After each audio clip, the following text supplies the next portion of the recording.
I'm really excited. I think the timing is perfect, and I think this book is gonna really help a lot of people.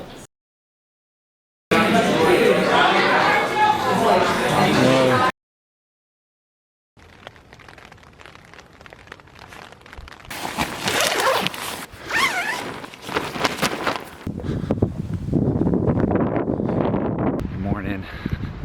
It's been a little while. It's nice to be back.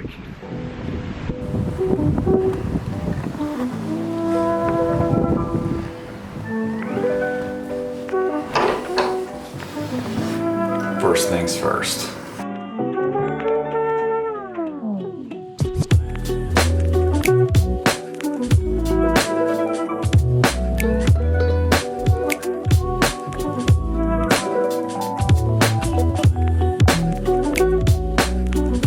There's this crazy storm that's just starting now, and I have a swim workout. I gotta go to the pool and get my workout done. Here it is. And I'm hoping that the pool is open because it's starting to look pretty nasty out there. So let's go find out. Uh-oh. Yikes.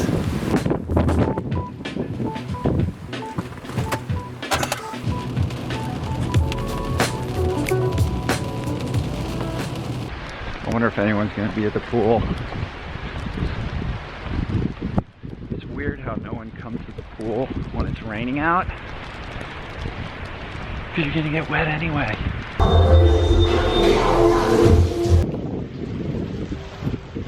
right, let's do it.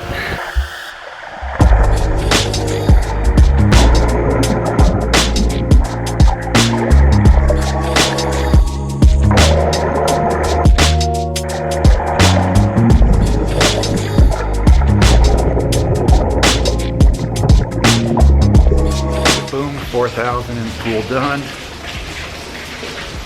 Time to get home. Got a busy day. 4,000 yards today. Actually felt pretty good. I started getting back into the pool with some focus and some intention back around mid-November, and I've sort of felt like a wet noodle for the last couple months. And today was kind of a breakthrough. Everything kind of clicked in and I could actually feel my stroke again. I started to feel like myself, which was really nice. Because at 50, I was starting to wonder if it was going to come back. But feeling good and fun to swim in the rain. And now going back home, we got a lot going on at home today. It's going to be a busy, fun day.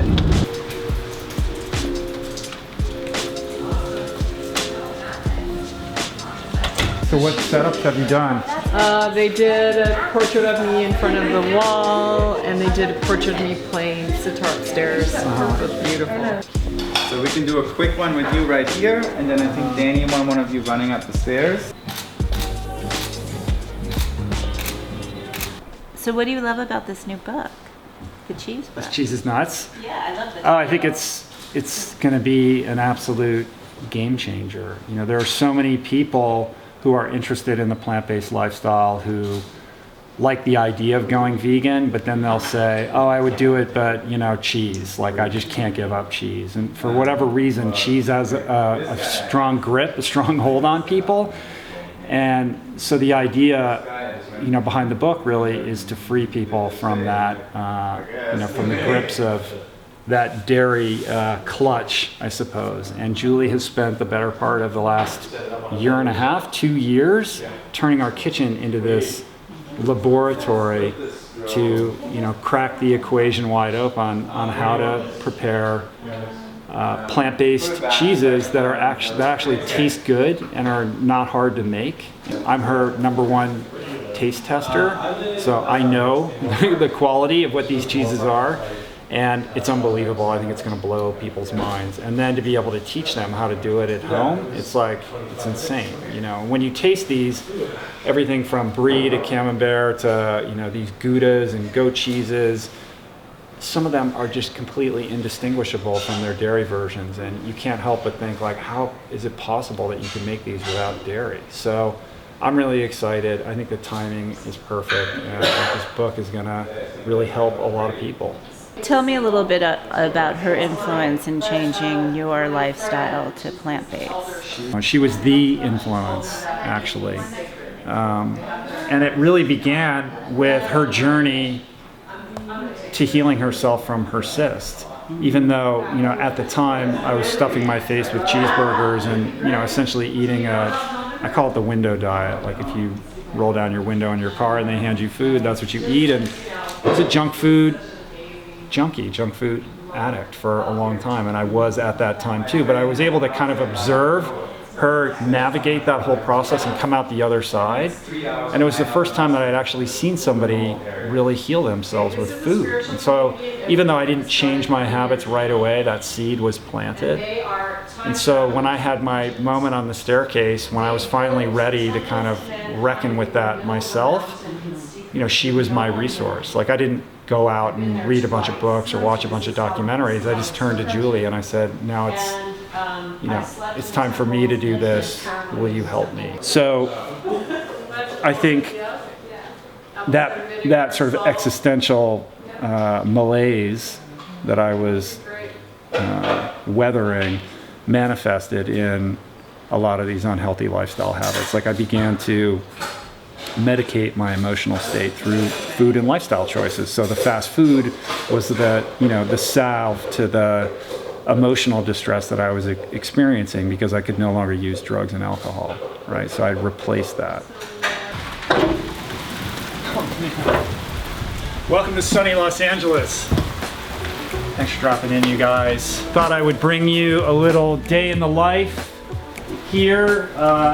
Nothing special, just a typical kind of walkthrough of what a typical day looks like for me. What's up, Facebook? It's been a minute. I think I missed like the last 2 weeks of doing a Facebook Live. So sorry about that. I'll give people a couple minutes to tune in here and dial it up, but it's nice to be back with you. I had a little bit of free time today, so I thought it'd make a good opportunity to kind of impromptu jump in. Carrie Gaylord wants to know, can you articulate your goals for Otillo? Yeah, sure. So Otillo is this race that I'm training for. It's in early September in Sweden. It is a swim-run multi-sport world championship event. Over the course of one day, you end up swimming about 10 kilometers and running about 40 miles. But there are 52 transitions. So you're swimming in these fjords, and then you're climbing up on rocks and running across these little islands and jumping back in the water and swimming again. It's a pretty cool event. It's more like an adventure race. It's way outside my comfort zone. It's unlike anything I've ever done before, so I'm excited to tackle it. And my goals for it are just to, you know, listen, at age 50, I would love to be competitive. I would love to be, you know, in the top pack. But more importantly than that, I want to have a good time. You know, I want to be as fit as possible. I want to be as physically, mentally, and emotionally prepared as possible as I can for this event. And then I want to go and enjoy myself. I want to do it for the joy. So I don't have any super hardcore goals around it, other than walking away from it and feeling like I gave it my all and I learned something about myself and I enjoyed myself in the process. So we're in Beverly Hills. We're going to this really fancy hotel and we're going to meet this guy named Alexander Mars who reached out to me. I don't know him. He's a French entrepreneur and philanthropist who is a podcast fan and is doing some really interesting things in the charity world. So we'll see what it's all about. And we have shared the vision, so maybe... Yeah, all right, so how do I do this? Yeah, so you can keep your I keep the glasses on. I've never done VR. Oh, that's nice. Yeah. No, I don't want to first, yeah, that's good. Yeah, for a full year. Right. So the first time, you will, you know, we always remember the first time, right? Yeah. So you will remember this time.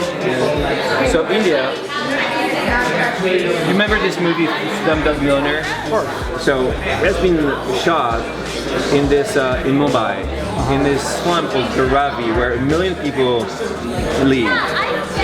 the average life expectancy there is 39 years old. So now you understand why. How are you in India?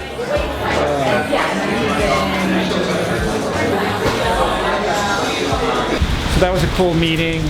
I think that guy is doing some really interesting things. I think he'd make potentially a great podcast guest. So I'm going to think about that and definitely follow up with him. In the meantime, Epic Foundation. I'll put a link to Epic Foundation down in the show notes. Check it out. He showed us some really cool stuff, and his heart's in the right place, and I think it's really cool what he's building. So it was great to meet him. I'm really stoked that he reached out to me. All right, that's it. I think this is where I'm going to call it for today's vlog. Thanks for tuning in, you guys. And I think I'll just leave you with this.